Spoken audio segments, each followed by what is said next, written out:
Why did the people betray Muslim ibn Aqil, the cousin of Hussein ibn Ali, after knowing who he was, after initially pledging their support and their lives? Nafdik, we will sacrifice for you with our wealth and our children and everything else.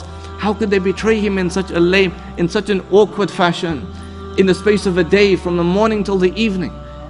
Because he wants, of course, to go and bring back Hani ibn Urwa, one of his loyal supporters. How could they betray him?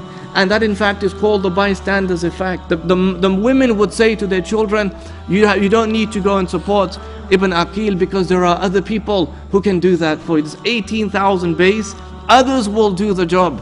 And the fathers would say, wait till you hear of the armies marching from Damascus of Yazid. You guys have no chance against him and his army. Right? They became bystanders in this. Right? They knew when the armies were preparing themselves, they knew that there is no way that Ibn Aqil has any support, that he will be massacred and martyred. If you really want to take a lesson from the events of Karbala, you want to take a lesson from the life of Hussein ibn Ali at this point in time, then try and understand what is it to be a bystander. What does it truly mean?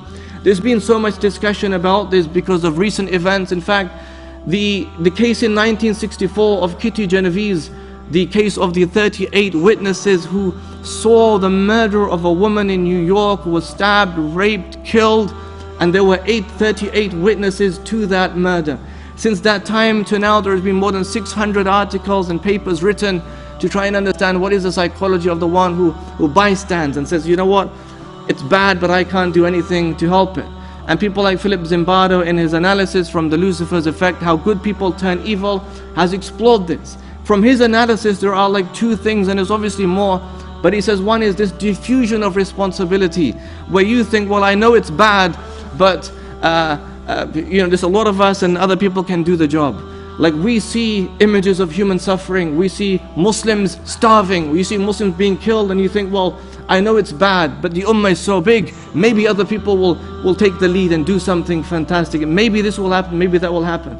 And the other thing is audience inhibition, where even if any one of us sees a person on the street and is lying down and is incapacitated or he's in a situation, you might think to yourself, well, I wouldn't know how to help that person. I know I should help that person, but I wouldn't know how to help that person. I wouldn't know how to check their heartbeat or their pulse or anything else, and therefore I would embarrass myself if I tried to help that person.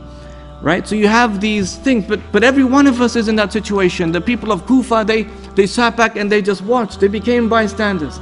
But every one of us, in fact, has the capacity to become like that in all things, in all situations. Right? That we look back and there's been many cases in human history like that. That's only one example. People speak about the case of Chandrashekhar in 1993, where a girl was 12 years old, but she was taken from her home and she was stabbed, but the stabbing didn't quite work. Then she was strangled, but that didn't kill her either. And then she was set alight, and there were witnesses to that. There were people who were part of the group that inflicted that pain on her, who didn't take part, and then they confessed to others who then knew of the crime, and then they confessed to others, and actually the ripple effect, it went through and through. At the end there was so many witnesses, but no one said anything. What is the thing? People speak about the case of animals in 1903, the case of Topsy the elephant, an animal, and they were testing the alternating currents of electricity, the high currents of electricity. And they tried it out on an elephant, and it was more than 1,500 people were there spectating. But they killed the elephant. They killed the elephant, right? And they were all bystanders in that. And there's so many cases. The case of Kevin Carter, 1993. The photographer took the picture of the Sudanese girl on the floor. And it looks as if she's trying to get food. She's not. She's trying to get back to camp. Right, but you can't see that because the images are still. We can't see that. And then there's a vulture besides her, waiting for her to die, so the vulture could eat her. Kevin Carter took 20 minutes to take that photograph. Took 20 minutes to get his camera right, and he was waiting, in fact, for the vulture to spread its wings, because he thought that would be the perfect photograph. In any case, he won the Pulitzer Prize for that photograph as the best picture of the year.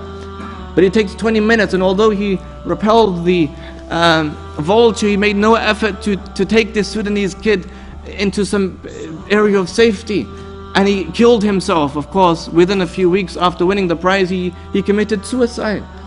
But he too then was a bystander. And even though we think, well, what an awful picture, look at the irony behind it. The one who took it was by himself a bystander. And we all have that human capacity to become like that, right? To become like the people of Kufa, who were bystanders and they betrayed Muslim ibn Aqil, and as you will learn, they betrayed Hussein ibn Ali radiyallahu anhu.